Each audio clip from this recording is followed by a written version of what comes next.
She was so tired from her second shift, she almost missed it. The baby's breathing had changed. By the time the vampire king stormed in, ready to blame her, she'd already saved his son's life. He hated all women, but this exhausted nanny just became the one person he couldn't afford to lose. The grandfather clock struck midnight as Nora climbed the spiral staircase, each step heavier than the last. Her legs ached from standing at the city records office for 9 hours straight, and she still had 6 more hours to go before sunrise. 6 hours watching over a baby she'd never met, in a castle that smelled like old stone and older secrets. Third door on the left, the head butler had told her during the 5-minute orientation. No training. No welcome. Just a pointed finger and a warning. Don't touch anything you're not supposed to. The nursery door creaked open, revealing a room that looked nothing like a baby's space. Dark velvet curtains blocked every window. Black candles flickered in silver holders. And in the center, beneath a chandelier of twisted iron, sat a crib carved from wood so dark it seemed to absorb light. Nora approached slowly, her work shoes squeaking against marble floors. Inside the crib lay the smallest vampire she'd ever seen, which was saying something, since she'd only seen 2 vampires total before tonight. Prince Dmitri couldn't have been more than 3 months old. His tiny chest rose and fell beneath a blanket embroidered with a royal crest. She pulled over the rocking chair they'd left for her and sat down with a sigh that came from somewhere deep in her soul. The silence felt wrong. No music box. None clicked. Just shadows dancing on walls and the soft breathing of a child who would one day rule a kingdom that barely tolerated people like her. Nora's eyes drifted shut for just a moment.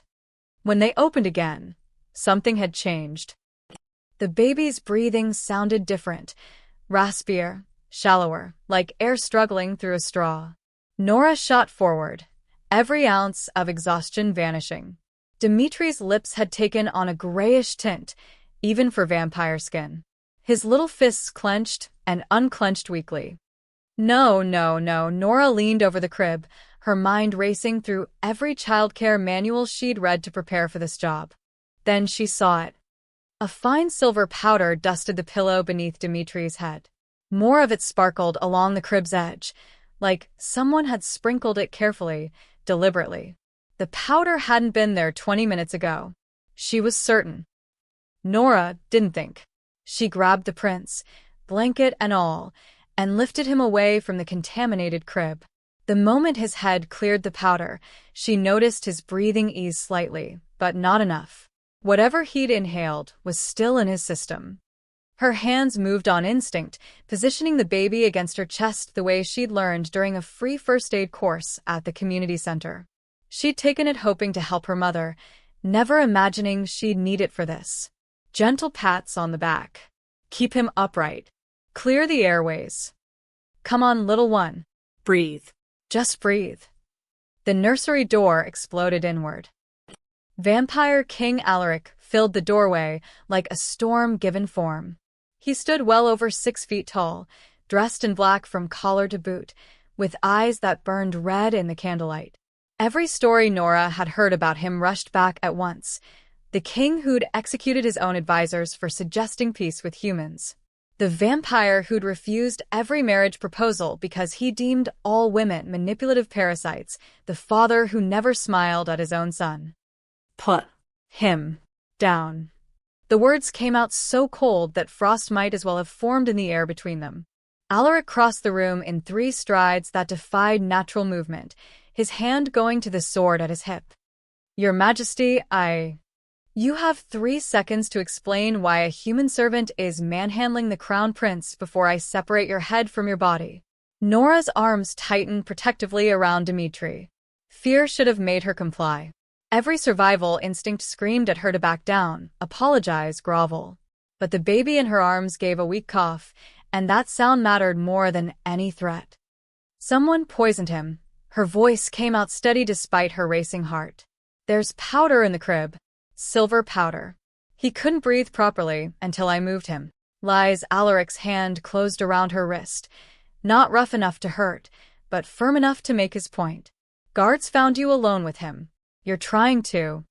He stopped mid-sentence. His nostrils flared as his gaze finally shifted to the crib behind her. Even from several feet away, Nora watched his expression change. The fury didn't disappear. It transformed into something sharper, more dangerous. He released her wrist and moved to the crib with predatory focus, running one pale finger along the wooden edge before bringing it close to his face. Silverleaf extract. His voice had gone quiet. Deadly quiet. Mixed with wolfsbane root. For an adult vampire, it would cause discomfort. For an infant. He didn't finish the sentence. He didn't need to. Alaric turned back to Nora, and she saw something flicker in those red eyes that might have been the tiniest crack in his armor. He looked at his son, breathing more normally now against Nora's shoulder, one tiny hand fisted in her worn cotton uniform. How did you know? I didn't know. I just noticed his breathing changed, and then I saw the powder, and Nora swallowed hard. I just reacted. The king studied her for a long moment, his gaze moving from her scuffed shoes to her mended uniform to the dark circles under her eyes that no amount of sleep would fix. She probably looked like exactly what she was, a woman stretched too thin, working herself to bone just to keep food on her family's table. What's your name? Nora Thorne, Your Majesty. Nora Thorne, he repeated it like he was committing it to memory. You just saved the life of the only heir to the vampire throne. Someone walked into this nursery, my son's nursery, and attempted to murder him while you were present. The weight of those words settled over the room like a shroud.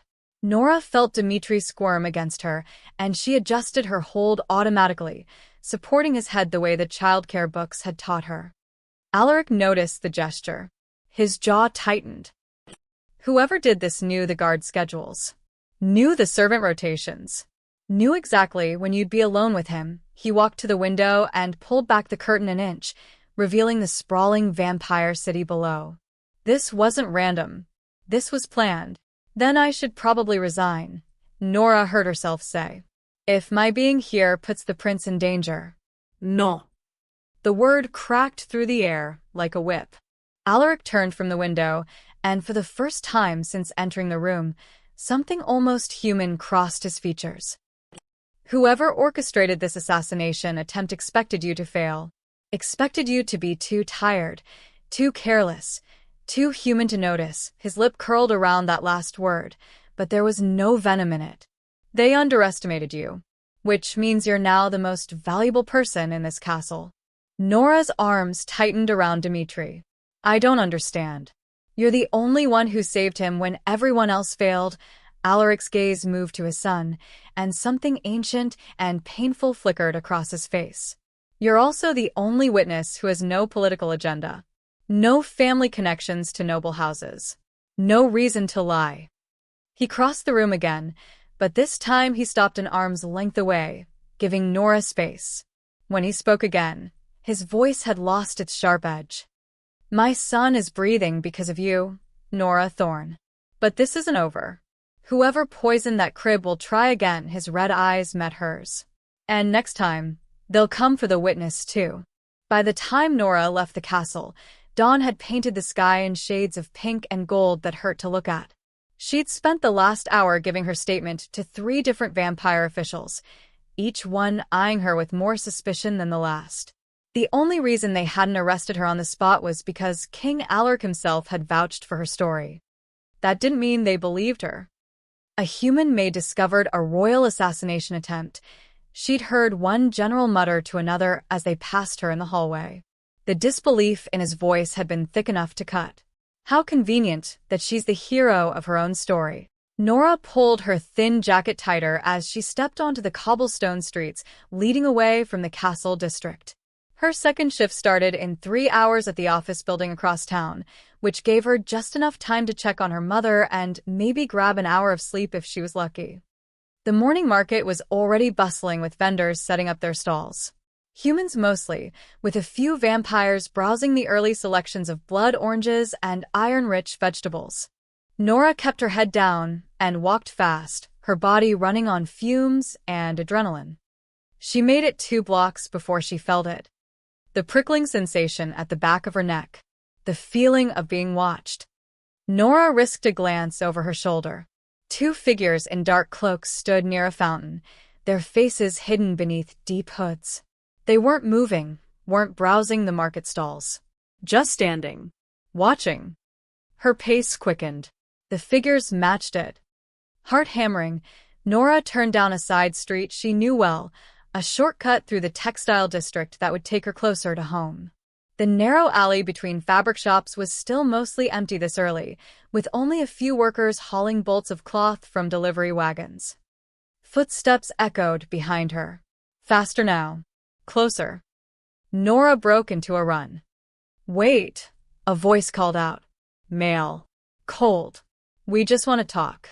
She didn't wait. Her worn shoes slapped against the stones as she sprinted through the alley, lungs burning, legs screaming in protest after a full night on her feet. Behind her, the footsteps multiplied. There were more than two now. Maybe 4 or 5. "The human knows too much," a different voice hissed, close enough that Nora could hear the words clearly. She saw the powder. "She'll identify the supplier." Panic flooded through her. These weren't random thieves. They knew about the poisoning. They knew she was the witness.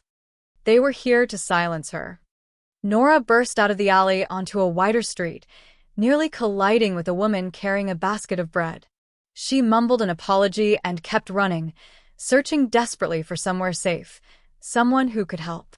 The streets were busier here, but that didn't mean safety, not when her pursuers could be anyone in the crowd. A hand grabbed her shoulder.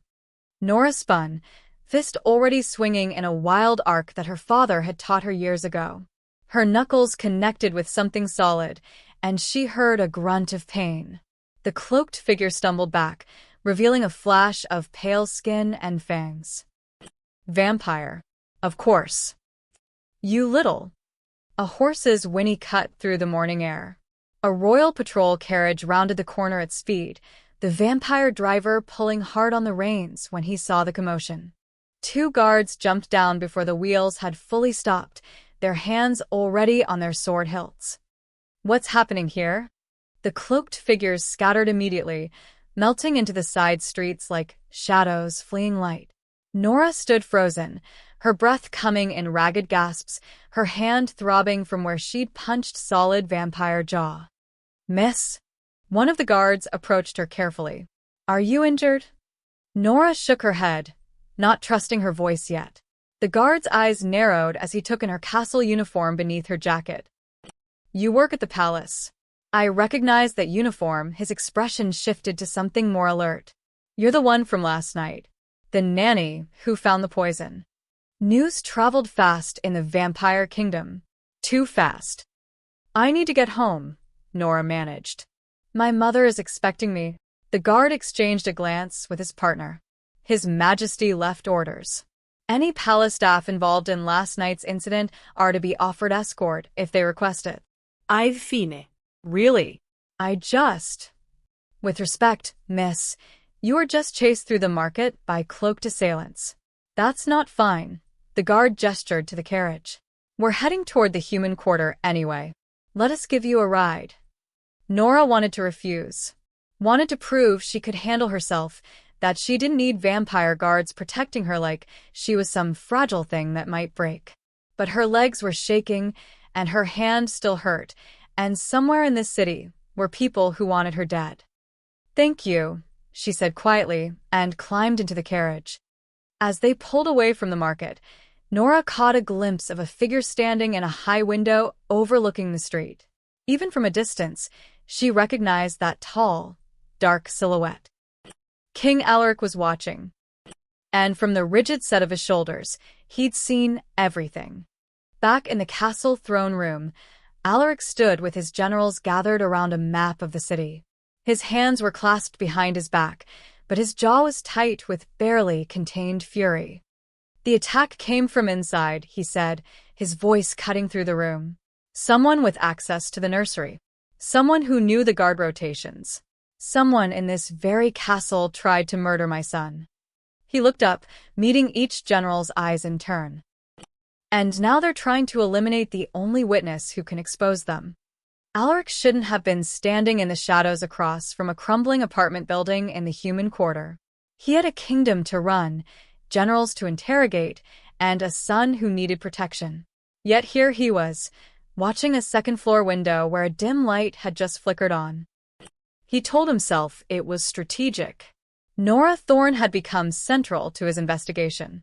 Understanding her life meant understanding her motives, her vulnerabilities, her potential as either an asset or a liability. But when she emerged from the building 20 minutes later, hair hastily tied back, same worn uniform, exhaustion carved into every line of her face, something twisted uncomfortably in his chest. She looked half dead. Alaric followed at a distance as Nora made her way through the narrow streets. The human quarter was a maze of buildings that leaned against each other like tired soldiers. Laundry hung between windows. Children played in alleys too narrow for carriages. The smell of cheap cooking oil mixed with sewage and desperation. This was nothing like the Castle District, nothing like the world Alaric knew. Nora stopped at a street vendor and bought a single apple. Not for herself. She tucked it into her bag and kept walking. 3 blocks later, she entered an office building through the servants' entrance. A sign out front advertised it as the headquarters for the Royal Land Registry. Alaric checked his pocket watch. Barely 2 hours had passed since the patrol dropped her at home. 2 hours to sleep, wash, and get to her second job. He waited. An hour later, Nora emerged carrying a bucket and mop, heading toward a different entrance. Through the windows, Alaric watched her climb stairs to the upper floors and begin cleaning offices that had already been vacated for the day. She moved methodically, wiping desks, emptying bins, scrubbing floors on her hands and knees. The uncomfortable feeling in his chest tightened. She'd saved his son's life with whatever scraps of strength she had left after doing this. After working herself to exhaustion just to survive. When Nora finally left the building as sunset approached, Alaric followed her back to the apartment. This time, he saw her stop at a tiny market stall and buy a small bag of rice and a few vegetables. The vendor gave her half the amount she'd paid for, and she didn't argue, just accepted the short change with a tired nod. She climbed those stairs again, and through the window, Alaric saw what he'd missed before. The apartment was barely larger than his private bath. A woman, Nora's mother, judging by the resemblance, lay on a narrow bed, her breathing labored even from a distance. 2 younger children, a boy and a girl no more than 10 years old, sat at a rickety table doing homework by candlelight. Nora entered and immediately went to her mother, checking her forehead, adjusting her pillows. Then she moved to the small stove and began preparing dinner with the supplies she'd just bought. The apple came out of her bag. She cut it into quarters and gave 3 pieces to her siblings. The 4th went to her mother. Nora ate nothing. Instead, she took the small portion of rice and vegetables she'd cooked, divided it onto 3 plates, and served her family. Then she sat with them, smiling and talking, pretending she wasn't hungry, pretending she wasn't about to collapse. When the children finished eating and returned to their homework, Nora cleared the table and pulled out a second uniform from a hook by the door. She changed quickly, kissed her mother's forehead, and headed back out. Back to the castle. Back to watch over his son. Alaric stood in the shadows long after she'd gone, staring at that dim window where a sick woman slept and 2 children bent over their studies in a home that could barely be called shelter. He'd built an empire, commanded armies, crushed rebellions. But he'd never truly looked at the people struggling in its foundation. The next morning, Alaric sat in his study, with reports spread across his desk. Not about the assassination attempt, about the city itself. The numbers staggered him.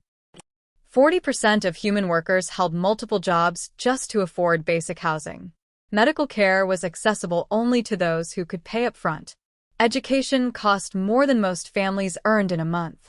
The gap between vampire nobility and human commoners had grown so wide it might as well have been a chasm. And somewhere in that broken system, Nora Thorne worked herself to bone every single day, then used her last reserves of energy to save a vampire prince. A knock interrupted his thoughts. Enter. His head of intelligence, Lord Cassius, stepped inside carrying a folder.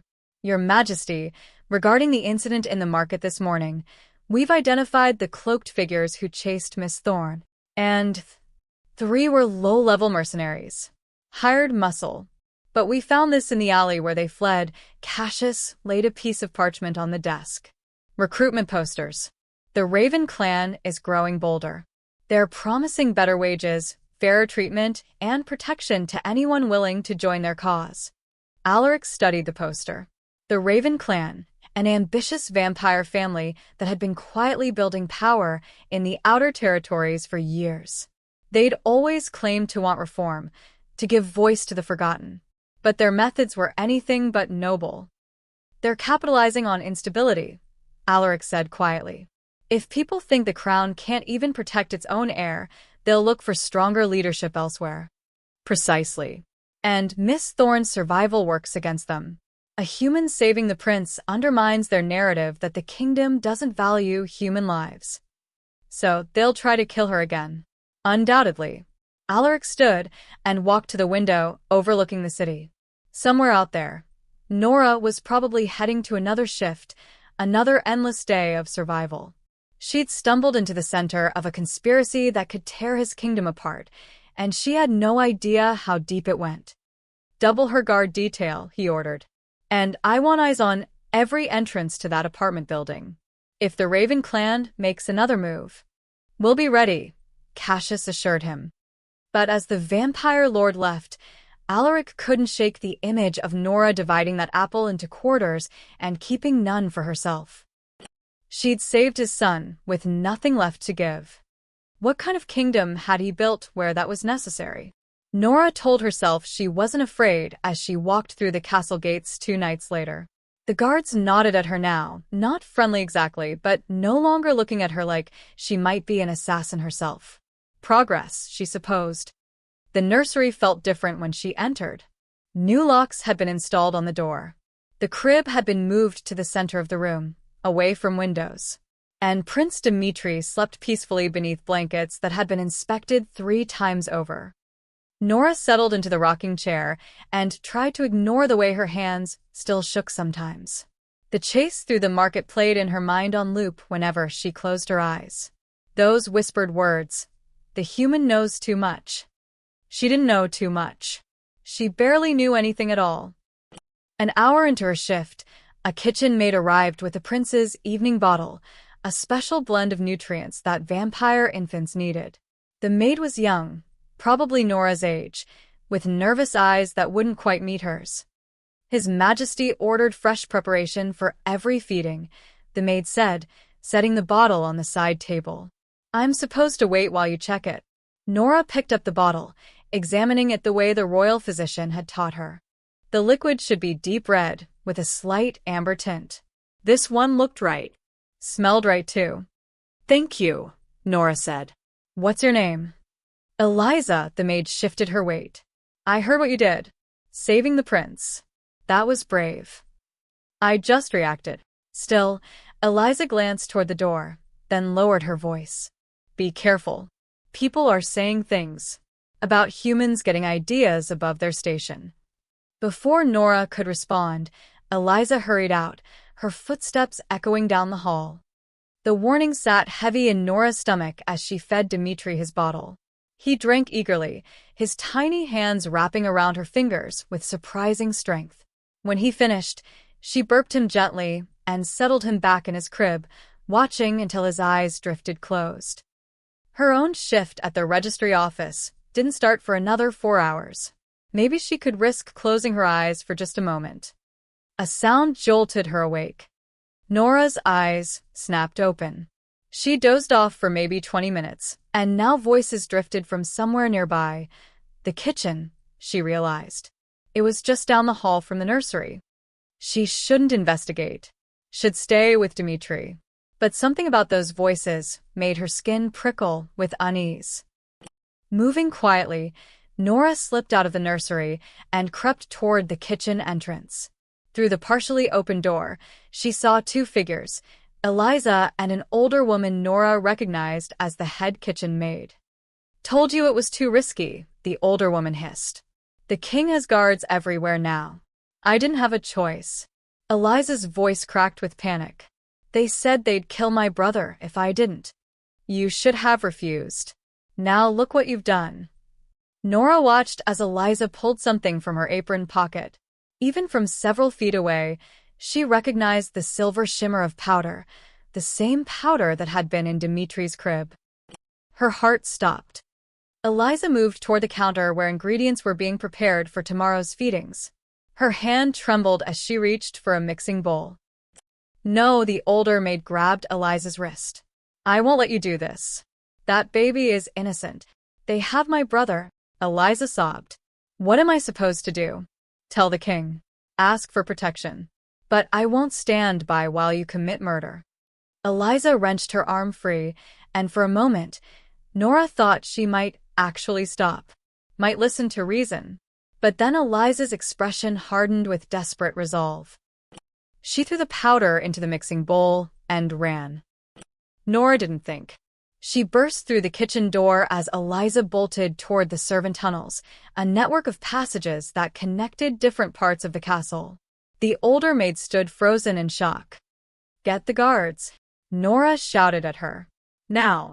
Then she chased after Eliza.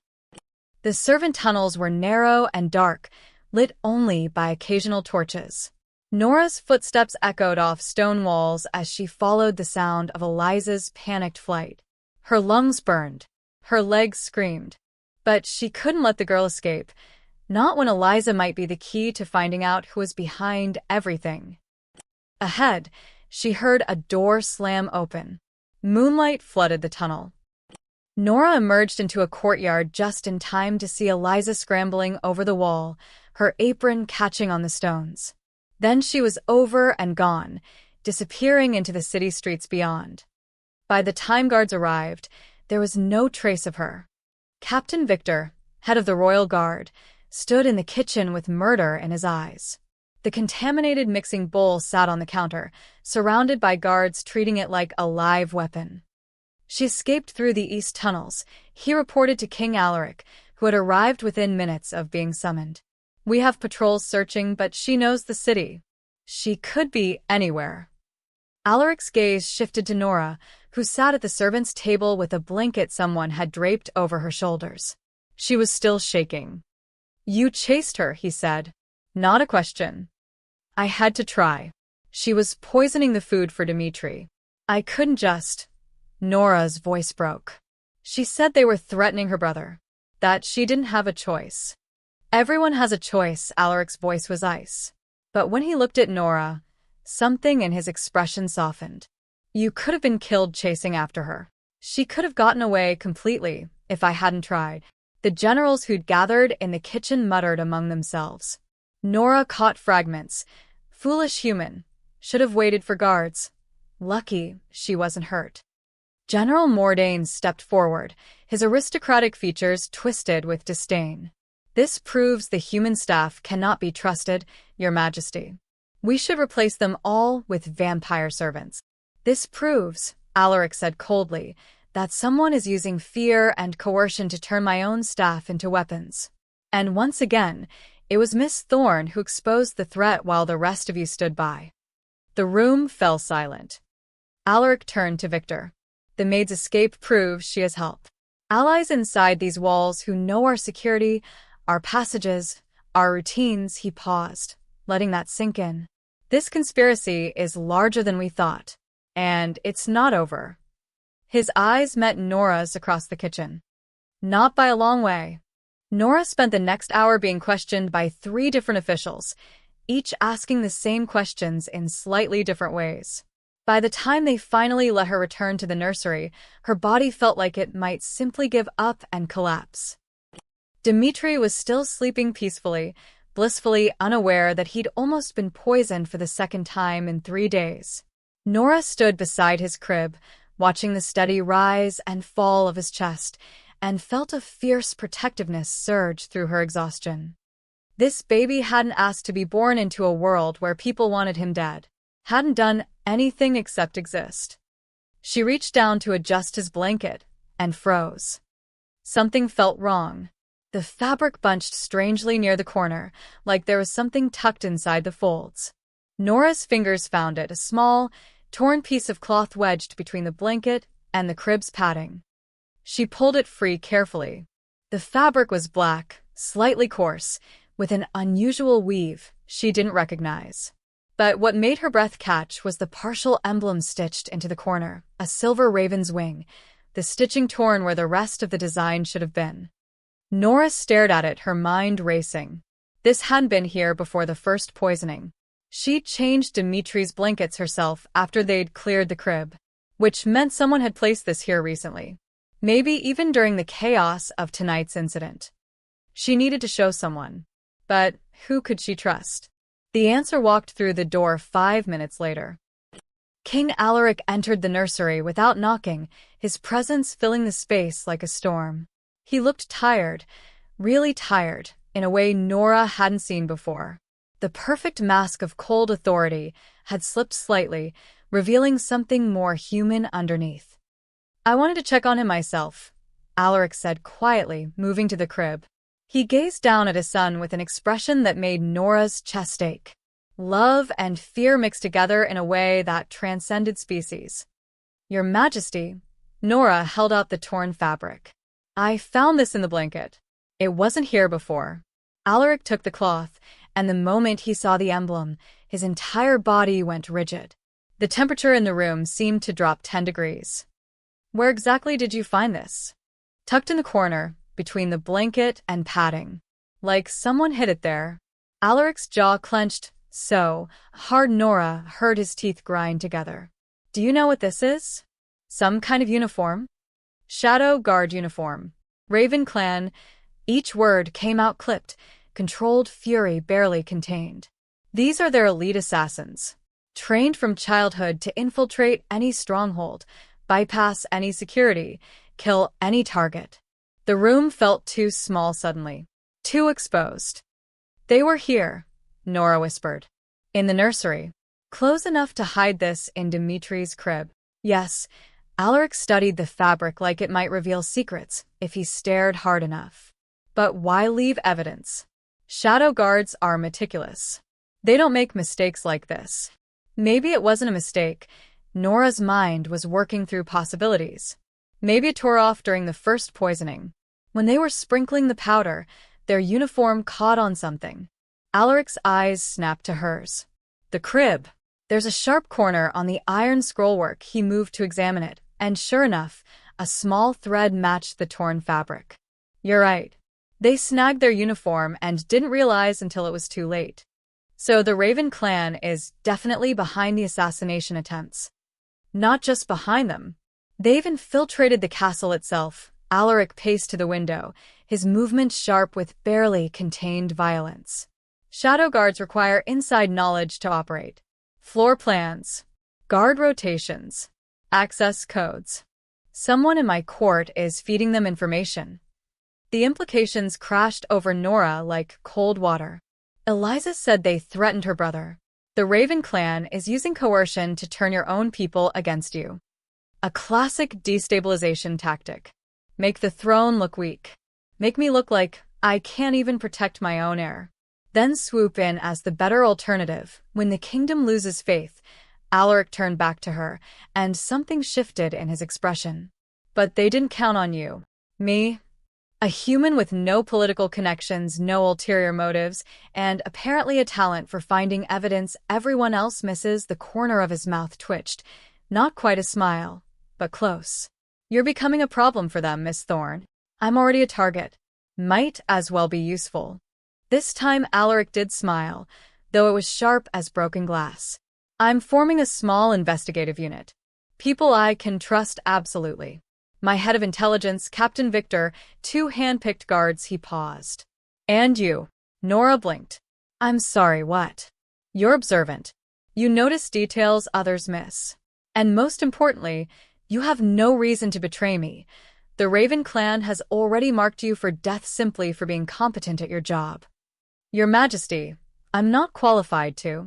"You've saved my son twice and uncovered critical evidence both times. I'd say you're uniquely qualified, Alaric crossed his arms.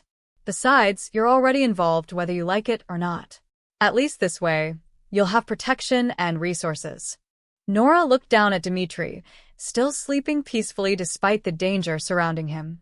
She thought about her mother, her siblings, the apartment that could barely be called a home. Getting deeper into this conspiracy was insane, dangerous, potentially fatal. But walking away meant letting someone else find Dmitri poisoned in his crib. Meant letting the people who'd chased her through the market win.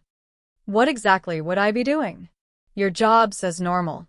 But you'll also be my eyes and ears among the staff. People talk around servants like you're invisible. They might reveal things they'd never say in front of nobility. You want me to spy. I want you to listen. And report anything suspicious directly to me. Nora met his gaze. Those red eyes that had terrified her days ago now looked at her with something almost like respect. All right, she said. I'm in.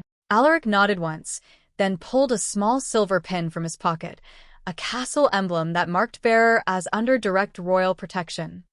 Wear this. Anyone who threatens you threatens the crown. He handed it to her, and their fingers brushed. His skin was cold, but the gesture was almost warm. Welcome to the investigation, Miss Thorne. As he left the nursery, Nora pinned the emblem to her uniform and wondered what exactly she'd just agreed to. Behind her, Dmitri stirred in his sleep, and she turned back to watch over him.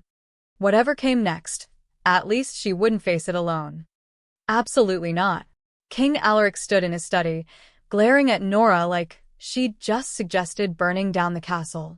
Captain Victor and Lord Cassius flanked him, both looking equally incredulous. Your Majesty, with respect, I need the money. Nora kept her voice steady despite facing down 3 powerful vampires. My mother's medicine costs more than my castle salary alone can cover. I can't just quit my second job. You're under direct threat from the Raven clan. Leaving the castle grounds is what I do every single day. Nora crossed her arms. I've been managing fine for years. And if I suddenly stop showing up to work, my family doesn't eat. The truth of that statement hung in the air. Alaric's jaw worked silently, clearly fighting an internal battle. Finally, he turned to Victor. Hidden guard detail. Minimum of 4, rotating positions. If anyone so much as looks at her wrong. Understood, Your Majesty. Nora wanted to argue that she didn't need 4 guards following her to scrub floors, but the hard look in Alaric's eyes told her this was the compromise. Take it or be confined to the castle. Fine, she relented. But they stay hidden. I can't do my job with obvious vampire guards hovering. Their shadow guard trained themselves, Victor assured her. You won't even know they're there. Nora left the castle that afternoon feeling eyes on her from every shadow. She told herself it was just Victor's guards, but her nerves jangled anyway. The walk to the lower market district took 30 minutes. 30 minutes of checking over her shoulder and jumping at sudden sounds. The office building where she cleaned looked exactly as depressing as always. Nora signed in with the day manager, collected her supplies, and headed upstairs to start on the 3rd floor. She was halfway through mopping the east corridor when she realized how quiet everything had become. Too quiet. The building was never completely empty during her shift. There were always a few clerks working late, managers reviewing files, someone making noise somewhere. But right now, she couldn't hear anything except her own breathing and the slosh of water in her bucket. Nora set down her mop slowly. Her hand moved to the silver pin on her uniform, the one marking her as under royal protection, for all the good it would do if she was already surrounded. A window shattered behind her. Nora spun as 3 figures in black dropped through the broken glass, landing in crouches that spoke of trained killers. Their faces were covered, but she caught the flash of fangs when one smiled. The little hero, the center one said, his voice muffled behind a mask. You should have stayed in the castle, human. She ran. Her feet pounded against marble floors as she raced toward the stairwell. Behind her, the assassins gave chase with the unhurried confidence of predators who knew they were faster, stronger, and had her trapped. Nora's mind raced faster than her legs. The main exit would be locked, the building sealed after hours. The windows were 3 stories up. The only other way out was the loading dock in the basement, but that meant going down instead of toward help. No choice. She yanked open the stairwell door and flew downward, taking steps 2 at a time. Her hand grabbed the railing to swing herself around corners, using momentum to keep ahead. The assassin's footsteps echoed above her, closer with each floor. 2nd floor. 1st floor. Basement. The lower level was dark except for emergency lights casting everything in sickly yellow. Nora sprinted past storage rooms and maintenance closets, searching desperately for the loading dock. There, at the end of the hall, she could see the large metal door. 20 feet away. 15. 10. Something slammed into her from the side. Nora hit the ground hard, rolling instinctively the way her father had taught her when she was young. If someone bigger comes at you, use their momentum. Move. Don't let them pin you. She came up swinging, her fist connecting with a masked face more through luck than skill. The assassin grunted, surprised, and Nora used that second to grab the nearest object, a broom leaning against the wall, and swing it like a club. The wooden handle cracked against the vampire's arm. It wouldn't hurt him much, but it bought her another second. Another step toward the door. The other 2 assassins dropped from the stairwell, cutting off her escape route. Nora backed against the wall, broom held in shaking hands, and knew she'd run out of options. These weren't street thugs she could scare off. These were trained killers, and she was just an exhausted human who cleaned floors for a living. Brave, one assassin acknowledged, pulling a blade from his belt. But stupid. You cost the Raven clan too much. Time to fix that mistake. He raised the blade. The loading dock door exploded inward. King Alaric stepped through the wreckage like vengeance given form, his eyes blazing pure red. Behind him came Victor and 3 royal guards, weapons drawn. But Alaric didn't need a weapon. His bare hands moved faster than Nora's eyes could track, grabbing the nearest assassin and slamming him into the concrete hard enough to crack the floor. The other 2 tried to run. They didn't make it far. Victor's guards tackled one. Alaric caught the second mid-leap and drove him down with enough force to shatter bone. Within seconds, all 3 assassins lay subdued, weapons scattered, masks torn away to reveal faces marked with identical tattoos, a raven's claw extending from jaw to temple. Alaric crossed to Nora in 2 strides. Are you hurt? She shook her head, still gripping the broom like a lifeline. How did you? I followed you myself, his voice was rough. Didn't trust anyone else to keep you safe. You followed, Nora blinked.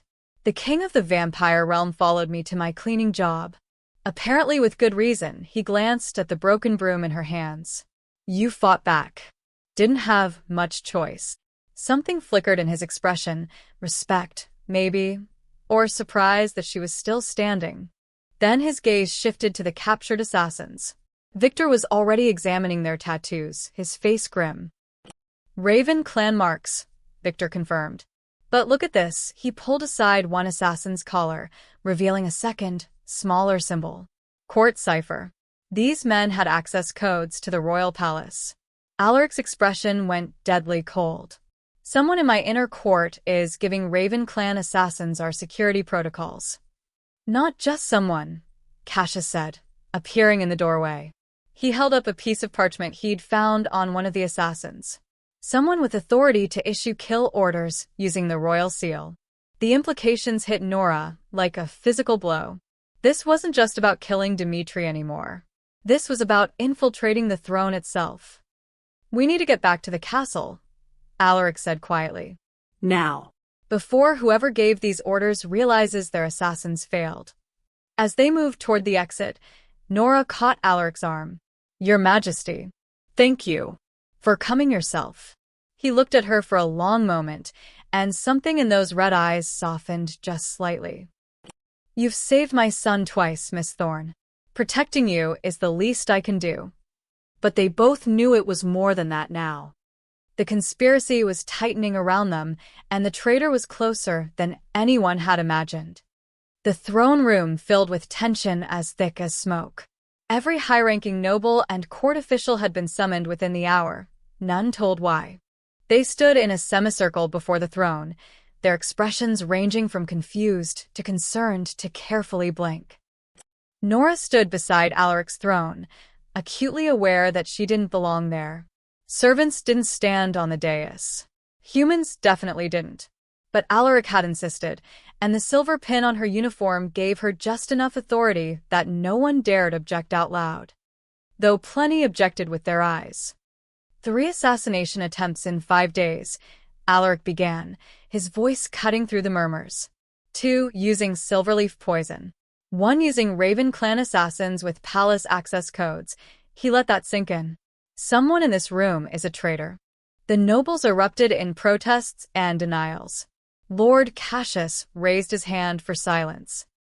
We've spent the last 6 hours analyzing every piece of evidence, Cassius said. The timing of the attacks, the knowledge required, the resources needed. And we've narrowed our investigation to those with the necessary access and opportunity. Victor stepped forward, holding up documents. The poison was stored in the royal apothecary, accessible only to family members and their personal attendants. The servant tunnels were used by someone who knew the secret passages. And the assassins carried authorization codes that are changed weekly and known only to the inner court. Nora watched the assembled nobles carefully. Most looked genuinely shocked. A few seemed nervous, but that could mean anything. One face remained perfectly composed, too composed. Lady Seraphine, Alaric's younger sister, stood with her hands folded delicately, her expression one of mild concern. She wore a deep blue gown with black trim, her dark hair swept up elegantly. Everything about her screamed refinement and royal breeding. Except for one detail. The hem of her cloak had a tear. A small one. Barely noticeable unless you were looking. And Nora was looking because she'd been staring at a piece of torn fabric for the last 2 days. Her breath caught. "Your Majesty," she said quietly, touching Alaric's arm. "The cloak." Alaric followed her gaze, and she watched his entire body go still. He'd seen it too, the tear that matched perfectly with the Raven Guard fabric found in Dimitri's crib. "Lady Seraphine," Alaric said, his voice dangerously soft. "Please step forward." His sister moved gracefully to the center of the room, her expression now showing the faintest hint of irritation. "Really, brother? You suspect your own family?" "I suspect everyone." Alaric descended from the throne, including those who believe they have good reason to betray me. "I would never." "Then you won't mind explaining the tear in your cloak," he gestured to Victor, who moved to examine it. "The one that appears to match fabric found at the scene of the first assassination attempt." For the first time, Seraphine's composure cracked. Her eyes flicked to the torn hem, then back to Alaric. "That proves nothing. Fabric tears. It's a coincidence." "Show her the piece we found," Alaric ordered. Nora pulled the torn Shadow Guard fabric from her pocket and held it out. Victor took Seraphine's cloak and positioned the pieces together. They matched perfectly, the weave, the stitching, even the partial raven emblem lined up exactly. The throne room went silent. "You wore a Shadow Guard uniform into my son's nursery," Alaric said, each word precise and cold. "You poisoned his crib, and when that failed, you manipulated staff members by threatening their families, all to murder an infant. An infant who shouldn't exist." Seraphine's mask shattered completely. "You bedded a human woman, Alaric. A human. And you wonder why the kingdom is falling apart? That child is an abomination. His very existence taints our bloodline." Gasps echoed through the room. Nora felt ice flood her veins. She'd known there was prejudice against humans, but hearing it spoken so viciously and about a baby made her stomach turn. "So you decided to kill him," Alaric said flatly. "I decided to save our kingdom from your weakness." Seraphine turned to address the court. "Look at what he's done. Elevated a human servant to investigator, brought her into our inner councils, trusted her over his own blood. He's betraying everything our family stands for. Our family stands for strength, Alaric corrected. And Miss Thorne has shown more strength and loyalty in 5 days than you've shown in centuries. She's human. And she saved my son. Twice. While you tried to murder him. Seraphine's face twisted with rage. The Raven clan understands what you refuse to see. This kingdom needs leadership that respects tradition, that keeps the natural order intact. They promised me a place in the new regime, a regime that wouldn't be polluted by human influence. So you gave them everything, Victor said, pulling out more evidence. Access codes, guard schedules, weaknesses in our defenses. You sold out your own brother for the promise of power. I did what was necessary. Seraphine looked around wildly, searching for support. Some of you must agree. We cannot allow humans to rise above their station. Today it's a nanny in the throne room. Tomorrow they'll be demanding seats on the council. Where does it end? No one spoke. The nobles who might have agreed with her sentiment clearly wanted no part in treason and attempted infanticide. Alaric moved closer to his sister, and Nora saw genuine pain flash across his face before the cold mask returned. You manipulated the Raven clan as much as they manipulated you. They never intended to share power. They just needed someone inside to weaken the throne. Understanding dawned in Seraphine's eyes, followed by horror. The Raven clan was using you, Alaric continued. And the moment you served your purpose, they would have eliminated you like any other loose end. No. They promised. They promised you what you wanted to hear. He turned to his guards. Arrest Lady Seraphine on charges of treason, conspiracy to commit regicide, and attempted murder of the Crown Prince. As guards moved forward, Seraphine's gaze locked on Nora with pure hatred. This is your fault. You should have let him die. You should have. Enough, Alaric's voice cracked like a whip. Take her to the tower. She'll stand trial formally, but the evidence is clear. As they led Seraphine away, still screaming about tradition and purity, the throne room remained frozen. Finally, Lord Cassius spoke. The Raven clan will withdraw once they learn their inside connection is severed. Without royal backing, their coup has no legitimacy. Send word immediately, Alaric ordered. Make it clear that any further action against the crown will be met with full military response. The nobles began filing out, whispering among themselves. Nora stood on the dais, feeling the weight of dozens of eyes on her, some grateful, some resentful, all reassessing what a human could be capable of. Alaric waited until they were alone before turning to her. You spotted the cloak. I've been staring at that fabric piece for 2 days. When I saw the tear, Nora shrugged tiredly. It was the only thing that made sense. You just exposed a member of the royal family as a traitor. He studied her carefully. That took courage. It took noticing a torn hem. It took being willing to speak up even when you were the only human in a room full of vampires who might have wanted to protect one of their own. Alaric's expression softened slightly. Thank you, Miss Thorne. For everything. Nora looked at this king who'd followed her to her second job, who'd fought assassins to protect her, who'd just arrested his own sister because of evidence she'd found. You're welcome, Your Majesty. 3 days after Seraphine's arrest, Nora stood on the royal balcony feeling completely out of place. Below, the city plaza overflowed with people, vampires and humans mixed together in a way she'd never seen before. News had spread quickly. The conspiracy had been stopped, the traitor exposed, and somehow a human nanny had been at the center of it all. King Alaric stood beside her in full royal regalia, Prince Dmitri cradled in his arms. The baby gurgled happily, oblivious to the crowd of thousands gathered to see him. You don't have to do this, Alaric said quietly. I can make the announcement alone. Your Majesty, I'm already the subject of gossip in every corner of the kingdom. Might as well let them see I'm real. A hint of a smile crossed his face. Very well. He stepped forward to address the crowd, and silence rippled outward like a wave.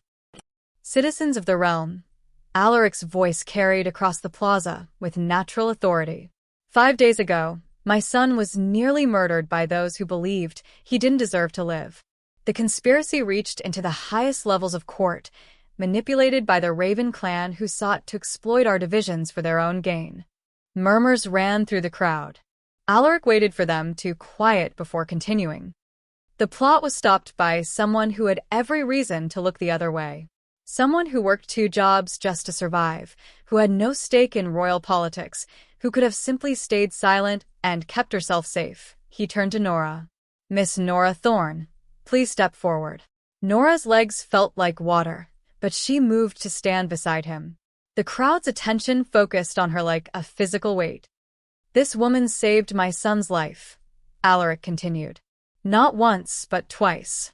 She uncovered evidence that my own guards missed. She chased down suspects, fought off assassins, and identified the traitor who hid among us. She did all this while earning barely enough to feed her family, while society told her she didn't matter, while prejudice said she wasn't worthy of trust." He handed Dmitri to a nearby attendant and pulled out an ornate scroll.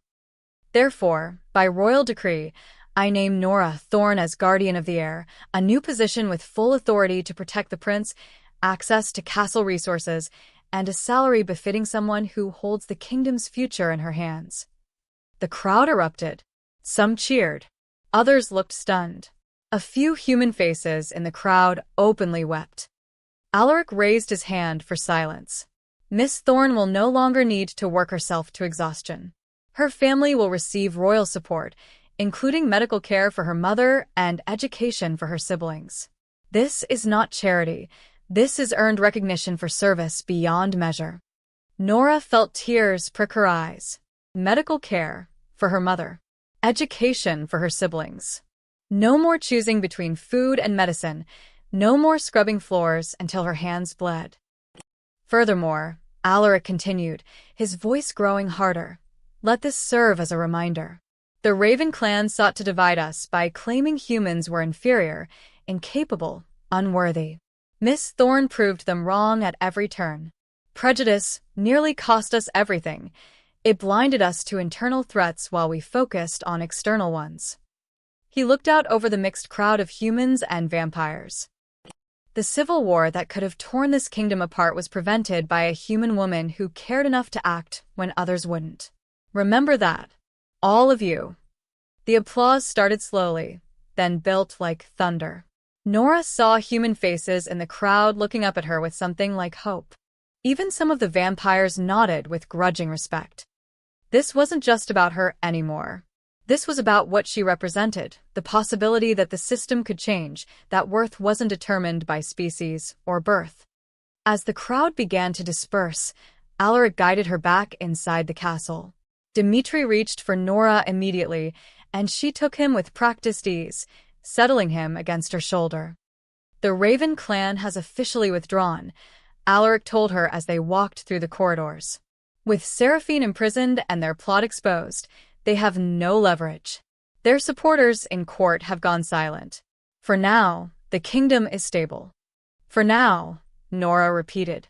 "But the prejudice that Seraphine exploited, that's still out there." "Yes," Alaric stopped at a window overlooking the city. "I can't change centuries of tradition overnight, but I can start. And what better way than showing them that the person I trust most to protect my son is the same person they try to dismiss as inferior?" Nora adjusted Dmitri as he started to doze. "You're using me as a political statement.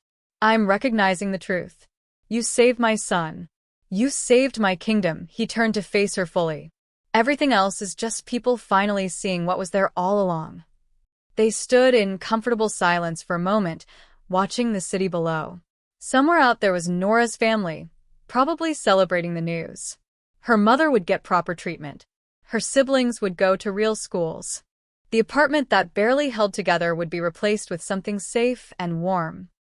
"Thank you," Nora said softly, "for believing me when no one else did." "Thank you," Alaric countered, "for caring about a vampire child when you had every reason not to." Dmitri made a small sound in his sleep, his tiny hand curling around Nora's finger. She looked down at this baby who'd changed everything, who'd been targeted for simply existing, who'd survived because one exhausted nanny had noticed his breathing change. "I should put him down for his nap," Nora said. "I'll walk with you." As they headed to the nursery together, king and guardian, vampire and human, Nora realized this was just the beginning.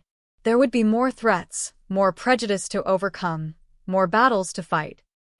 But for the first time in her life, she wouldn't be fighting alone. And neither would he. The kingdom hadn't just survived a conspiracy. It had taken its first real step toward becoming something better. All because one hardworking nanny had refused to look away when a baby needed help.